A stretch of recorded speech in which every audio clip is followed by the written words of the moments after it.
Welcome back guys. स्वागत है एक बार फिर से आप सभी का आपके अपने चैनल ट्रेजर ऑफ नॉलेज में। आज हम डिस्कस करने जा रहे हैं हिमाचल जीके के कुछ एक महत्वपूर्ण प्रश्न जो एचपीयू बीएड एंट्रांस एग्जाम में काफ़ी मदद करेंगे आपकी।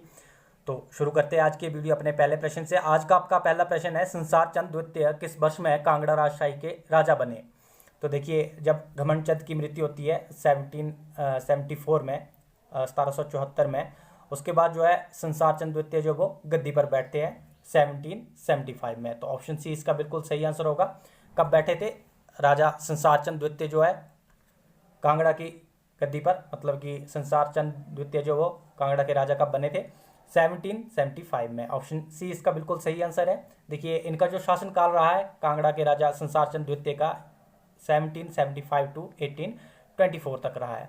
अब ये जो कार्यकाल है ये काफ़ी इंपॉर्टेंट रहते हैं, आप लोगों को इनको नोट रखना है। स्टार लगा देता हूँ यहाँ पर मैं, क्योंकि इससे रिलेटेड काफ़ी सारे क्वेश्चन जो है वो सॉल्व हो जाते हैं। फॉर एग्जांपल, जैसे कि अगर पूछा जाए कि पेपर में इस प्रकार से भी क्वेश्चन बनता है कि यूरोपियन यात्री जो थे जॉर्ज फोस्टर, वो किसके शासनकाल में जिन्होंने कांगड़ा की यात्रा की थी, तो आपको ऑप्शंस आ जाएंगे कि संसार चंद द्वितीय के टाइम में की थी, घमंड चंद के टाइम में की थी, या दो ऑप्शन और आ जाएंगे।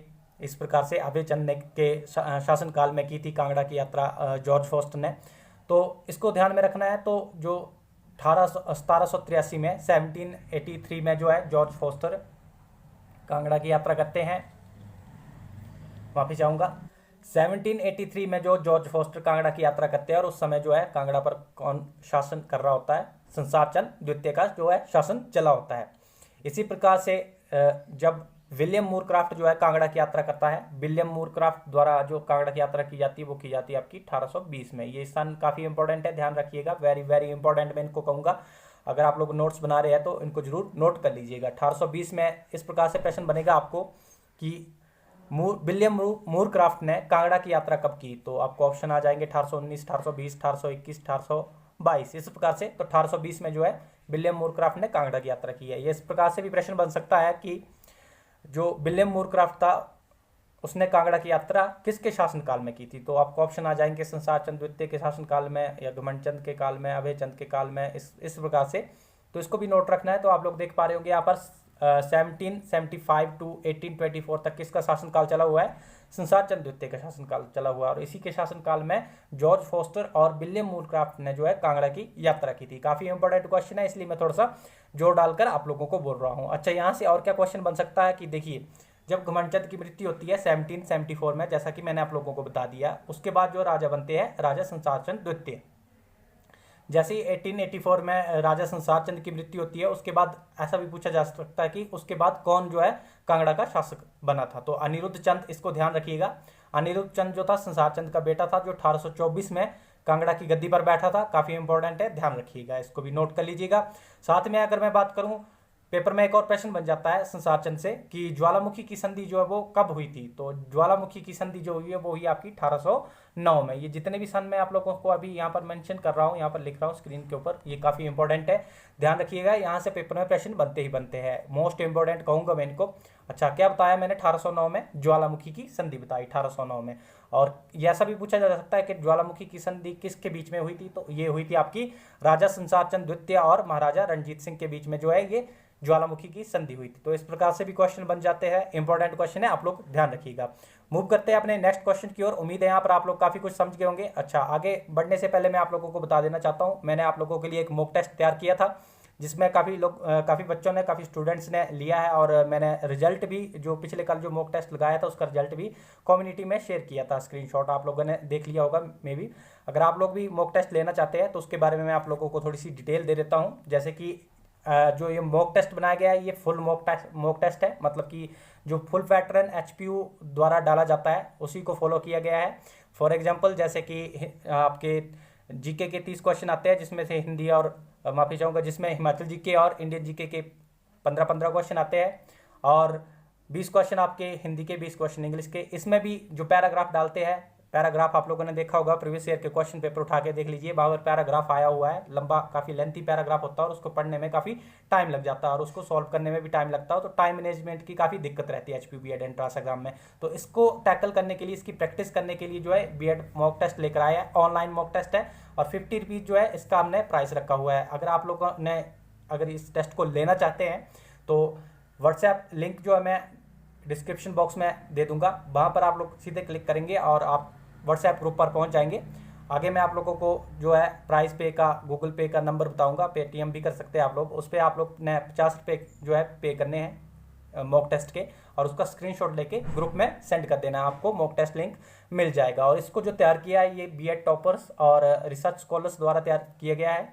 तो काफ़ी रिलायबल मॉक टेस्ट है। अगर आप लोग लेना चाहते हैं तो व्हाट्सएप ग्रुप जो है लिंक डिस्क्रिप्शन बॉक्स में दे दूंगा मैं वीडियो के, तो वहाँ से आप लोग ले सकते हैं। ऑनलाइन मॉक टेस्ट है, 1 टाइम सबमिशन है, काफ़ी स्टूडेंट्स पहले ऑलरेडी ले चुके हैं। तो ये थी कुछ एक मॉक टेस्ट के बारे में जानकारी। मॉक टेस्ट ज़्यादा इंपॉर्टेंट इसलिए रहता है, इससे आपकी जो है एक्यूरेसी जो है इम्प्रूव होती है, आप क्या लेवल जो आपका स्तर है वो पता चलता है कि आपकी तैयारियां कहाँ तक पहुंची है। आप लोगों को पता ही है HPU बीएड एंट्रेंस एग्जाम में गवर्नमेंट सीट के लिए काफ़ी जो कंपटीशन देखा जाता है, तो इसी तरह प्रकार से तैयारी कीजिए कि आप लोग जो है उसको क्रैक कर पाएँ। तो ये मॉक टेस्ट काफ़ी इंपॉर्टेंट है, काफ़ी मेहनत से मॉक टेस्ट बनाया है, अच्छी तरह से लगाइए और आप लोगों को रिजल्ट भी बता दिया जाएगा। तो ये थी जानकारी मॉक टेस्ट की, और मूव करते हैं अपने नेक्स्ट क्वेश्चन की ओर। अगला प्रश्न था हमारा, हिमाचल प्रदेश के नूरपुर राजशाही के आखिरी शासक कौन थे?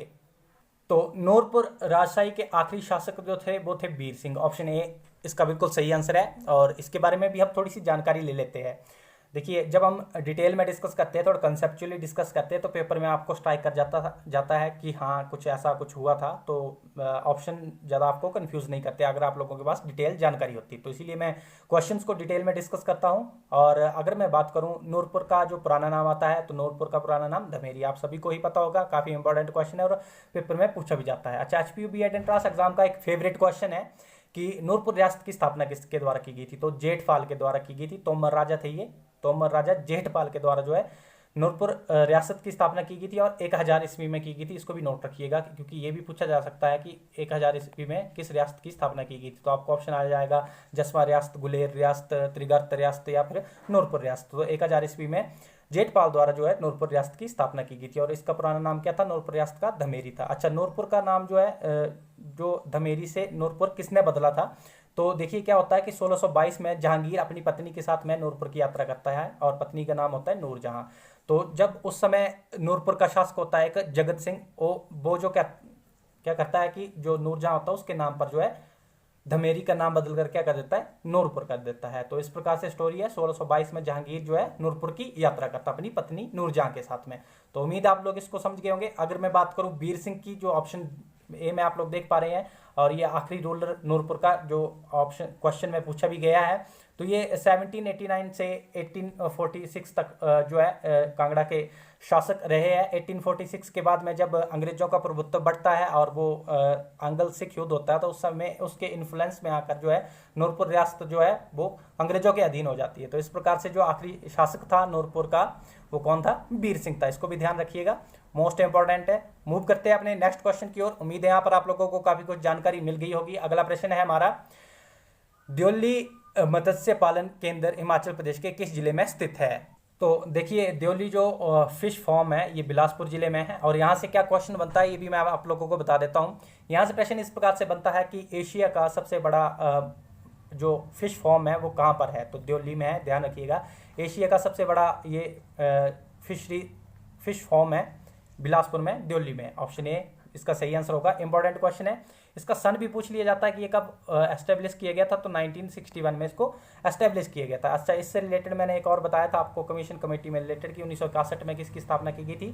NCERT की स्थापना की थी। ऐसे मैंने थोड़ा सा रिलेट करने के लिए आप लोगों को स्पार्क करने के लिए बता दिया है। तो ऐसे कुछ रिलेट करके याद रख सकते हैं आप जो सन है इसको।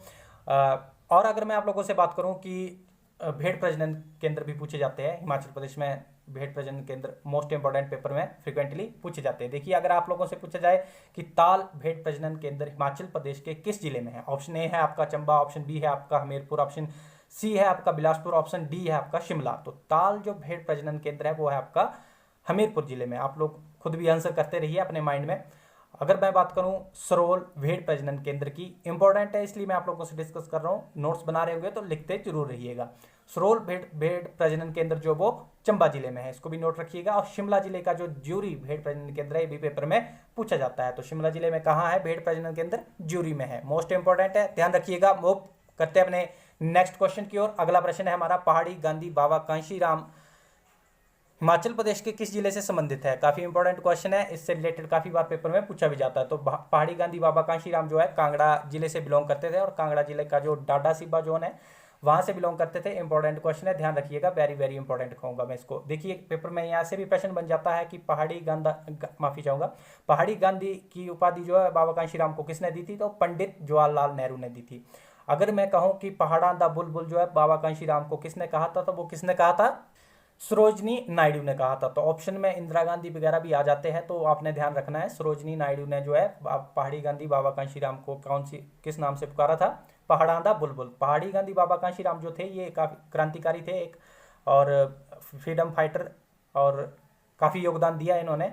और जब भगत सिंह को फांसी दी जाती तो उस समय इन्होंने प्रण लिया था कि जब तक कि भारत को आज़ादी नहीं मिल जाती तब तक मैं काले कपड़े पहने रखूंगा। तो ऐसा कुछ स्लोगन था इनका, ध्यान रखिएगा, मोस्ट इंपॉर्टेंट है, पेपर में पूछा जाता है। कहाँ से बिलोंग करते थे? कांगड़ा जिले से बिलोंग करते थे। कांगड़ा जिले के कौन सी जगह से? डाडा सिबा से। और ये भी बता दिया मैंने आप लोगों को कि बाबा कांशीराम को पहाड़ी गांधी किसने कहा था? तो पंडित जवाहरलाल नेहरू ने कहा था, और पहाड़ांदा बुलबुल सरोजनी नायडू ने कहा था। काफी इंपॉर्टेंट है, इसलिए मैं थोड़ा सा जोर डाल के ही बोल रहा हूं, क्योंकि पेपर में ये फ्रिक्वेंटली आता है और स्टूडेंट जो है कंफ्यूज होते हैं। अगला प्रश्न देखते हैं, सोरंग झील हिमाचल प्रदेश के किस जिले में स्थित है? आप वीडियो को पॉज करके भी इसका आंसर देने की कोशिश कर सकते हैं, माइंड में थोड़ा सा रिकॉल करने की कोशिश कर सकते हैं कि इसका जो है सही आंसर क्या होगा। सोरंग झील जो है हिमाचल प्रदेश के किन्नौर जिले में है। देखिए किन्नौर जिले में मैंने आप लोगों को 2 झीलें डिस्कस की हुई है, अगर आप लोगों को याद आ रहा होगा तो। देखिए एक बताई थी मैंने नाको झील, कहाँ है? किन्नौर जिले में है। दूसरी बताई थी मैंने सोरंग झील, कहाँ है? किन्नौर जिले में है। अगर मैं बात करूं लाहौल स्पीति की, तो लाहौल स्पीति की कुछ एक मोस्ट इंपॉर्टेंट झीलें जो कौन कौन सी है? यूनामसो झील, नीलकंठ झील, धनकट झील, दीपकताल झील, सूरजताल झील और चंद्रताल झील। ये कुछ एक मोस्ट इंपॉर्टेंट झीलें हैं जो लाहौल स्पीति में है। ऑप्शन ए में आप लोग देख पा रहे होंगे, पेपर में पूछी जाती है। जो स्टार्टिंग की मैंने बताई आप लोगों को, यूनामसो झील पेपर में पूछी जाती है, धनकट झील पेपर में पूछी जाती है कि कौन से जिले में है, तो लाहौल स्पीति जिले में है। नीलकंठ झील, इसको भी नोट कर लीजिएगा, वेरी वेरी इंपॉर्टेंट। जितनी भी झीलें मैं आप लोगों से अभी डिस्कस कर रहा हूँ, झीलों से एक क्वेश्चन जरूर पेपर में बनता है, तो इसको भी नोट रखिएगा। कौन सी बताई मैंने? यूनामसो झील, धनकट झील, नीलकंठ झील। ये सारी झीलें कहाँ हैं? दीपकताल झील लाहौल स्पीति में है। इंपॉर्टेंट है, इसलिए पेपर में पूछी जाती है। उन्ना में कोई झील नहीं है। तो मंडी की अगर मैं बात करूँ, मंडी में कौन कौन सी है मोस्ट इंपॉर्टेंट झीलें? जैसे कि रिवाल्सर हो गया, पराशर हो गया, कामरू नाग हो गया, कुमारवा हो गया, कुंत बहयोग हो गया, सुख सागर हो गया, मछियाल झील हो गया। ये सब कहाँ है? मंडी जिले में है। मंडी जिले की मोस्ट इंपॉर्टेंट झीलें है, काफी बार मैं डिस्कस भी करता रहता हूँ और पेपर में पूछी भी जाती है, इनको भी नोट रखिएगा। अच्छा, कुल्लू की एक आपने ध्यान रखनी है जो पेपर में बार बार पूछी जा रही है, सरियोलसर झील कहाँ है? सरियोलसर झील कहाँ है? कुल्लू जिले में है। अगर आप लोग नोट्स बना रहे हैं तो नोट जरूर कर लीजिएगा, सरियोलसर बोला है मैंने, और ये कुल्लू जिले में है। मोस्ट इंपॉर्टेंट है, पेपर में पूछी जाती है। और भी जिले इंपॉर्टेंट है, अभी जो यहाँ पर जितनी मैं डिस्कस कर सकता हूँ उतनी डिस्कस की है मैंने आप लोगों से। मूव करते हैं अपने नेक्स्ट क्वेश्चन की ओर। मुरंगला पर्वत शिखर हिमाचल प्रदेश के किस जिले में स्थित है? तो देखिए मुरंगला पर्वत शिखर जो है, आप भी इसको खुद से आंसर करने की कोशिश करिए कि ऑप्शन ए सिरमौर में है, बी शिमला में है, या फिर चंबा में है, या फिर लाहौल स्पीति में है। तो मुरंगला जो पर्वत शिखर है ये आपका पर्वत चोटी जिसको कह देते हैं माउंटेन पीक, ये है आपकी लाहौल स्पीति जिले में। ये काफी इंपॉर्टेंट चोटी है, पेपर में बार बार पूछी जाती है। मोस्ट इंपॉर्टेंट कहूंगा मैं, यहाँ पर स्टार लगा देता हूँ। और भी जो पर्वत चोटियां हैं लाहौल स्पीति की वो भी पेपर में पूछी जाती है, वो भी मैं आप लोगों से डिस्कस कर लेता हूँ। जैसे कि लछांगला चोटी हिमाचल प्रदेश के किस जिले में? लाहौल स्पीति में है। मनीरेंग, मुलकिला, गेफांग, ये मोस्ट इंपॉर्टेंट चोटी है जो लाहौल स्पीति में है और पेपर में बार बार पूछी जाती है, ध्यान रखिएगा इसको। अगर मैं चंबा की बात करूं तो चंबा में कौन कौन सी चोटियां हैं? चंबा की होगी आपकी बड़ा खड़ा होगी, मणिमेश पीक होगी, पीर पंजाल होगी, नरसिंह टिब्बा होगी, मोस्ट इंपॉर्टेंट, गौरी देवी का टिब्बा होगी, वेरी वेरी इंपॉर्टेंट। और ये कुछ एक महत्वपूर्ण चोटियां जो चंबा जिले में है, ऑप्शन सी में आप लोग देख पा रहे होंगे, वेरी वेरी इंपॉर्टेंट मैं कहूंगा। पेपर में साधारण ही प्रश्न बन जाता है कि नरसिंह टिब्बा चोटी हिमाचल प्रदेश के किस जिले में है? तो 4 ऑप्शन आ जाएंगे, तो कौन से जिले में है? चंबा में। इस प्रकार से भी प्रश्न आ जाता है कि गौरी देवी का टिब्बा चोटी हिमाचल प्रदेश के किस जिले में है? तो चंबा जिले में है। इस प्रकार से भी प्रश्न आ जाता है कि चंबा जिले की सबसे ऊंची चोटी कौन सी है? तो पीर पंजाल है। तो बहुत सारे प्रश्न बन जाते हैं, आप लोगों ने नोट करते रहना है, इंपॉर्टेंट है। अगर शिमला की बात करूं तो शिमला की हाईएस्ट पीक कौन सी है? चांसल पीक है, ध्यान रखिएगा। अगर मैं बात जहां पर चांसल पीक, जहाँ पर क्या है, चंदन नाहन झील है, जहाँ से पब्बर नदी का उद्गम स्थान है। अगर मैं बात करूँ सिरमौर की, तो सिरमौर चूड़धार सबसे ऊंची चोटी है, पेपर में बार बार पूछी जाती है। मूव करते हैं अपने नेक्स्ट क्वेश्चन की ओर। उम्मीद है यहाँ पर आप लोगों को काफी कुछ जानकारी मिल गई होगी। अगला प्रश्न है हमारा, हिमाचल प्रदेश पार्ट सी राज्य किस वर्ष में बना। देखिए हिमाचल प्रदेश जो पार्ट सी राज्य है, इसको भाग ग भी कह देते हैं, कि हिमाचल प्रदेश जो है भाग ग का राज्य कब बना था।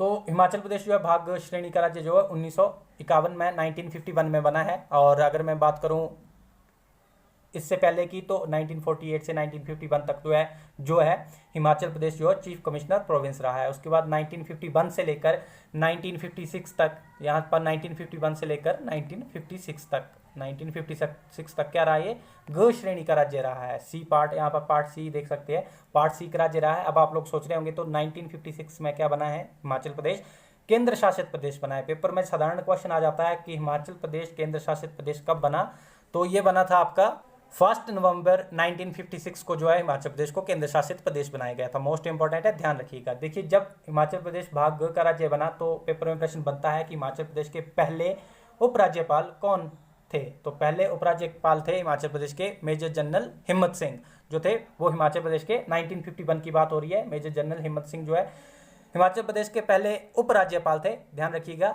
लेफ्टिनेंट गवर्नर जिसको हम इंग्लिश पे कहते हैं। अगर मैं 1956 की बात करूं, जब केंद्र शासित प्रदेश बना था, तब भी जो है हिमाचल प्रदेश के लेफ्टिनेंट गवर्नर अपॉइंट किए गए थे, और वो कौन थे, बजरंग बहादुर। तो पेपर में प्रश्न इस प्रकार से आएगा कि हिमाचल प्रदेश जब केंद्र शासित प्रदेश बना था, तो उस समय जो है हिमाचल प्रदेश का पहला उपराज्यपाल कौन बना था, तो कौन बने थे, बजरंग बहादुर। ध्यान रखिएगा, इंपॉर्टेंट क्वेश्चन है, पेपर में कई बार पूछे जाते हैं।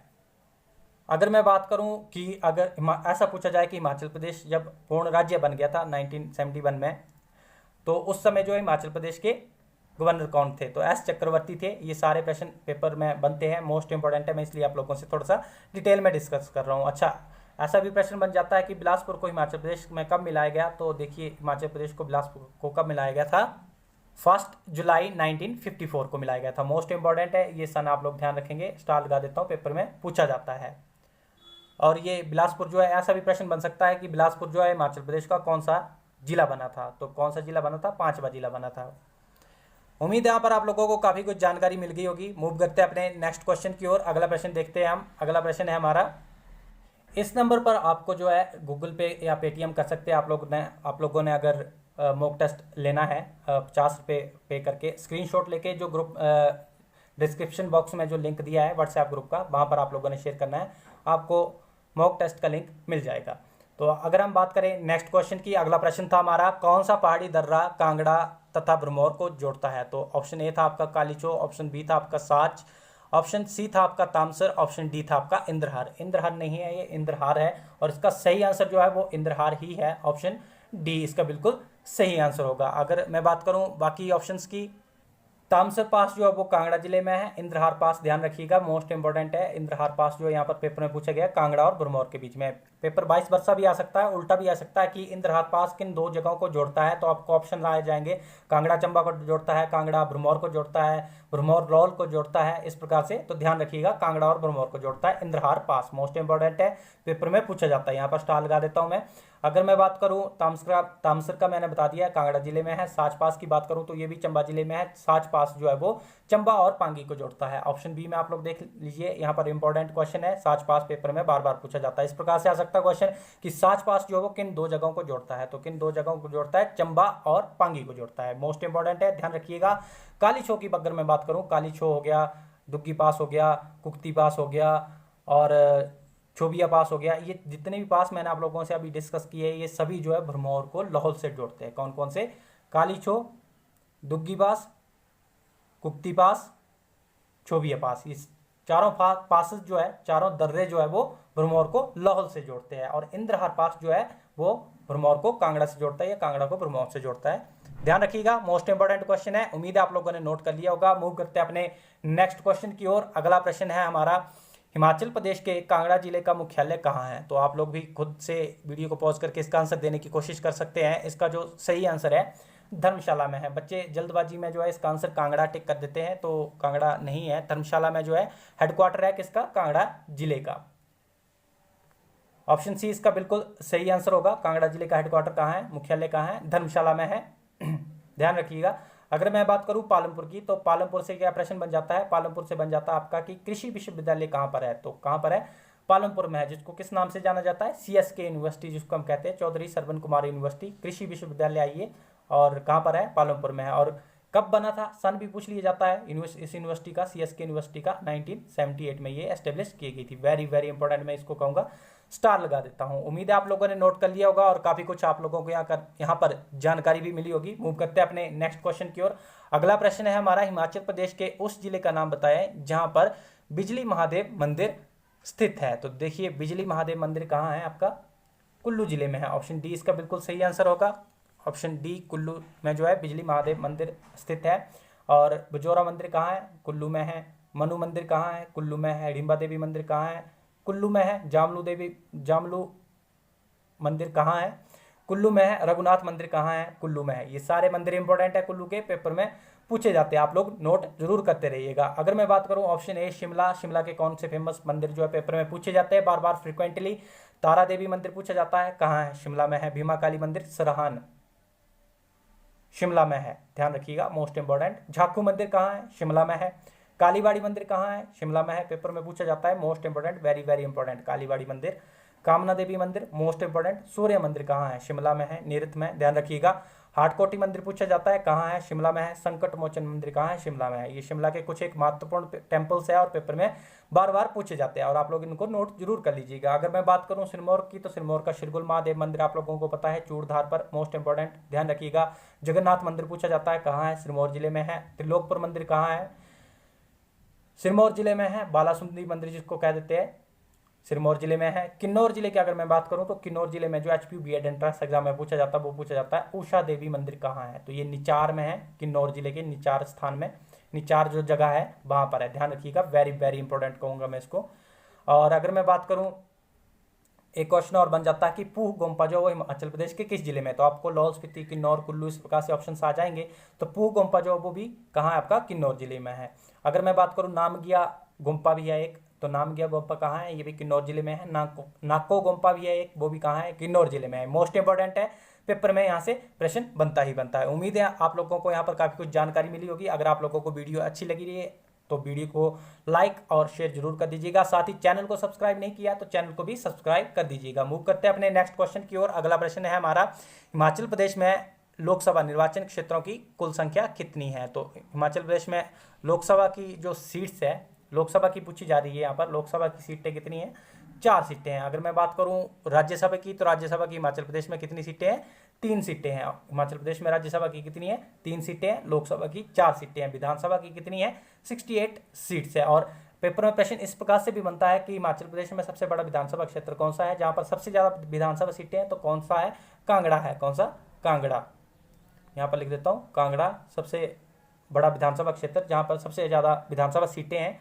कितनी है, 15 है। ये भी पूछ ली जाता है कि कितनी विधानसभा सीटें हैं कांगड़ा में, तो 15 विधानसभा सीटें हैं। इसको भी आप लोग ध्यान रखिएगा। पेपर में एक और प्रश्न बनता है आपको कंफ्यूज करने के लिए, इस प्रकार से आता है, नोट कर लीजिएगा कि हिमाचल प्रदेश से संसद के लिए कितने सदस्य जो वो चुने जाते हैं। तो देखिए संसद शब्द का इस्तेमाल किया जा रहा है, इट मीन्स इसमें आपने जो है लोकसभा प्लस राज्यसभा दोनों की जो मेंबर है उनको जोड़ के बताना है। मतलब संसद का मतलब क्या होता है, संसद कैसे बनती है, मैंने आप लोगों को इंडियन जीके वाली वीडियो में भी डिस्कस किया था। संसद बनती है आपकी लोकसभा प्लस राज्यसभा प्लस राष्ट्रपति, तब वो पूरी संसद कहलाती है। तो संसद के लिए जो हिमाचल प्रदेश से कितने सदस्य चुने जाते हैं, तो इट मीन्स लोकसभा और राज्यसभा दोनों के सदस्य बताने हैं। तो 4 और 3 कितने हो जाते हैं, 4 + 3 7 जो है इसका सही आंसर है। मतलब कि 7 सदस्य जो है संसद के लिए हिमाचल प्रदेश से चुने जाते हैं। तो उम्मीद है आप लोग इसको अच्छी तरह से समझ गए होंगे, वेरी वेरी इंपॉर्टेंट। अगर पेपर में प्रश्न इस प्रकार से बना कि हिमाचल प्रदेश में पहली विधानसभा कब गठित हुई थी, तो ये हुई थी आपकी 1952 में। ये प्रश्न भी काफी इंपॉर्टेंट है और पेपर में पूछ लिया जाता है, वेरी वेरी इंपॉर्टेंट कहूंगा मैं। यहाँ पर स्टार लगा देता हूँ इसको भी, मोस्ट इंपॉर्टेंट। जितने भी क्वेश्चन मैंने आप लोगों से यहाँ पर डिस्कस किए ये वेरी वेरी इंपॉर्टेंट है, पेपर में फ्रिक्वेंटली पूछे जाते हैं। मूव करते हैं अपने नेक्स्ट क्वेश्चन की ओर। अगला प्रश्न है हमारा, माहू-नाग मेला हिमाचल प्रदेश के किस जिले में मनाया जाता है या किस जिले में लगता है। तो माहू-नाग मेला जो है मंडी जिले में लगता है, आप लोगों को पता ही है। ऑप्शन ए इसका बिल्कुल सही आंसर है, काफी फेमस मेला है। और मंडी का शिवरात्रि मेला अंतर्राष्ट्रीय स्तर का मेला है, वो भी पूछा जाता है मंडी जिले में। अगर कुल्लू की बात करूं तो कुल्लू का दशहरा मोस्ट इंपॉर्टेंट जो अंतर्राष्ट्रीय स्तर का मेला है, वेरी वेरी इंपॉर्टेंट। और बाकियों का आप लोगों को पता ही है, ज़्यादा डिस्कस नहीं करूँगा क्योंकि मैंने पहले भी काफ़ी कुछ इन जो मिले हैं काफ़ी कुछ डिस्कस कर लिया हुआ है, शिमला सिरमौर सभी का। मूव करते हैं अपने नेक्स्ट क्वेश्चन की ओर। अगला प्रश्न है हमारा, किस हिमाचली ने प्रथम विश्व युद्ध के दौरान विक्टोरिया क्रॉस जीता? देखिए, अगर आप लोगों ने ये वीडियोस आपको अच्छी लग रही है और आप लोगों को मैंने आप लोगों की डिमांड भी आ रही थी कि सर प्लेलिस्ट बना दीजिएगा, तो चैनल पर प्लेलिस्ट बनी हुई है। हिमाचल जीके की अलग से बनी है, इंडियन जीके इंडियन पॉलिटी की अलग से बनी हुई है, मैथ्स की अलग से बनी है, मैथ्स और रीजनिंग की, साथ में कमीशन और कमेटी की अलग से बनी हुई है, टीचिंग एप्टीट्यूड की अलग से बनी हुई है। तो आप लोग जाकर जो है चैनल पर चेक कर सकते हैं। तो इसका जो सही आंसर था, किस हिमाचली ने प्रथम विश्व युद्ध के दौरान विक्टोरिया क्रॉस जीता था, तो इसका जो सही आंसर है ऑप्शन बी, जमादार लाला, जो इसका बिल्कुल सही आंसर है। और HPU BEd एंट्रेंस एग्जाम में ये पेपर में प्रश्न पूछा जाता है। इसको मैं स्टार लगा देता हूँ, मोस्ट इंपॉर्टेंट है। जमादार लाला, ध्यान रखिएगा, पहला विक्टोरिया क्रॉस जीतने वाला पर्सन कौन था? हिमाचल प्रदेश का जमादार लाला था। और इसके बारे में भी हम जानकारी ले लेते हैं। देखिए, प्रथम विश्व युद्ध हुआ कब था? प्रथम विश्व युद्ध हुआ था आपका 1914 से 1918 के बीच में। कब हुआ था? 1914 से 1918 में जो है प्रथम विश्व युद्ध होता है, जिसमें जो है अदम्य साहस के लिए जो जमादार लाला को जो है विक्टोरिया क्रॉस दिया जाता है। पेपर में प्रश्न इस प्रकार से भी आता है कि प्रथम विक्टोरिया क्रॉस विजेता जमादार लाला जो है हिमाचल प्रदेश के किस जिले से बिलोंग करते थे? तो ये हमीरपुर जिले की भोरंज जगह से बिलोंग करते थे। मोस्ट इंपॉर्टेंट है, पेपर में पूछ लिया जाता है। बाकी प्रश्नों को भी, बाकी ऑप्शंस को भी हम डिटेल में डिस्कस कर लेते हैं। जैसे कि ऑप्शन ए में आप लोग देख पा रहे होंगे भंडारी राम। भंडारी राम कौन था? भंडारी राम जी को भी वर्ल्ड वॉर 2 में विक्टोरिया क्रॉस मिला हुआ है। ध्यान रखिएगा, पेपर में ऐसा प्रश्न भी आ सकता है कि दूसरे विश्व युद्ध में किसे विक्टोरिया क्रॉस मिला है? तो दूसरे विश्व युद्ध, पहले विश्व युद्ध में तो मिला है आपका जमादार लाला को, और दूसरे विश्व युद्ध में मिला है भंडारी राम को। और दूसरा विश्व युद्ध कब से कब के बीच में हुआ था?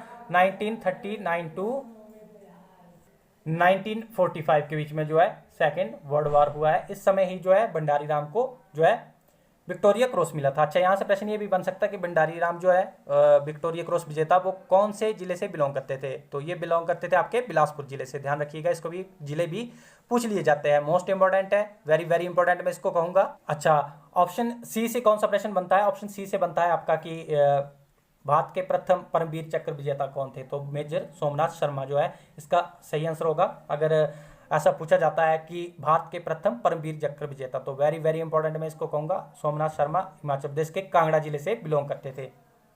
अगर मैं बात करूं ऑप्शन डी की, धन सिंह थापा की, तो धन सिंह थापा जो थे ये शिमला जिले से बिलोंग करते थे। और इन्हें जो है 1962 में जब इंडो चाइना वार होता है, 1962 में भारत चीन जब युद्ध होता, तो उस समय जो अदम्य साहस के लिए इन्हें परमवीर चक्र दिया गया था। ये इंपॉर्टेंट है। और कौन से जिले से बताया मैंने? धन सिंह थापा शिमला जिले से बिलोंग करते थे। ध्यान रखिएगा, मोस्ट इंपॉर्टेंट क्वेश्चन है ये। मूव करते हैं अपने नेक्स्ट क्वेश्चन की ओर। अगला प्रश्न है हमारा, हिमाचल प्रदेश में सबसे पुरानी जल विद्युत परियोजना कौन सी है? तो आप लोग खुद भी इसका आंसर करने की कोशिश कर सकते हैं कि इसका जो सही आंसर है क्या हो सकता है। तो शानन जल विद्युत परियोजना जो है 1932 में बनी थी, और पंजाब राज्य द्वारा जो है, पंजाब इलेक्ट्रिसिटी बोर्ड द्वारा जो इसको बनाया गया था। शानन जल विद्युत परियोजना कहाँ पर है? जोगिंद्रनगर में, मंडी के जोगिंद्रनगर में, और उल खड्ड पर बनी है। ये उल खड्ड पर काफ़ी पुरानी है, 1932 में एस्टेब्लिश की गई थी। मंडी के जोगिंद्रनगर में है, 1932। पेपर में पूछ सकते हैं इस प्रकार से। या शानन जल विद्युत परियोजना जो है वो किसके द्वारा जो है बनाई गई थी? तो ये बनाई गई थी पंजाब स्टेट इलेक्ट्रिसिटी बोर्ड द्वारा। तो ये भी इंपॉर्टेंट क्वेश्चन है, वेरी वेरी इंपॉर्टेंट मैं इसको कहूँगा। कौन सी खड्ड पर बताया मैंने? ये शानन जल विद्युत परियोजना उल खड्ड पर जो है ये बनी हुई है। अच्छा, पेपर में यहाँ से एक और क्वेश्चन बन जाता है कि हिमाचल प्रदेश ने कब जो है 100% जो है विद्युतीकरण का लक्ष्य प्राप्त किया? तो 1988 में किया था। इसको भी ध्यान रखिएगा, ये सन पेपर में पूछा जाता है। वेरी वेरी इंपॉर्टेंट मैं इसको कहूँगा। स्टार लगा देता हूँ यहाँ पर। 100% विद्युतीकरण का मतलब 100% विद्युतीकरण जो है हिमाचल प्रदेश ने कब लक्ष्य प्राप्त किया था? 1988 में प्राप्त कर लिया था। वेरी वेरी इंपॉर्टेंट मैं इसको कहूँगा, पेपर में पूछ लिया जाता है। अच्छा, ये भी आ सकता है कि Himachal Pradesh state electricity board की जो है वो स्थापना कब हुई थी? तो Himachal Pradesh state electricity board की जो स्थापना की गई है वो की गई है 1971 में। वेरी इंपॉर्टेंट, पेपर में फ्रिक्वेंटली ये क्वेश्चन पूछ लिया जाता है। मूव करते हैं अपने नेक्स्ट क्वेश्चन की ओर। अगला प्रश्न है हमारा, किस वर्ष में भारतीय उन्नत अध्ययन संस्थान की स्थापना की गई? Indian institute of advance study जो है वो कब एस्टेब्लिश किया गया था? तो ये किया गया था 1965 में। 1965 इसका बिल्कुल सही आंसर था, सही आंसर है। अच्छा, जो Indian institute of advance study का इतिहास क्या रहा है? इसका पहले पुराना नाम क्या हुआ करता था? वाइस रीगल लॉज हुआ करता था। और इसको कब एस्टेब्लिश किया गया था? 1888 में किया गया था। और किसके द्वारा किया गया था? इसको एस्टेब्लिश लॉर्ड डफरिन के द्वारा किया गया था। ये भी ध्यान रखिएगा। उसके बाद क्या होता है कि 1947 में वाइस रीगल लॉज का नाम बदल कर क्या कर दिया जाता है, राष्ट्रपति भवन कर दिया जाता है। कब कर दिया जाता है? 1947 में राष्ट्रपति भवन। उसके बाद क्या होता है कि 1965 में, जो ऑप्शन में आप लोग अभी देख पा रहे होंगे, इसका नाम बदल कर क्या कर दिया जाता है, Indian institute of advance study. तो इसको भी ध्यान रखिएगा। इस प्रकार से जो है Indian institute of advance study, जो 22 रीगल लॉज कहा करते थे, जिसको इसका पूरा इतिहास रहा है। तो ये आज का हमारा आखिरी क्वेश्चन था। उम्मीद है आप लोगों को वीडियो अच्छी लगी होगी। अगर वीडियो अच्छी लगी है तो आप वीडियो को लाइक, शेयर और सब्सक्राइब चैनल को जरूर कर दीजिएगा। Thank you so much.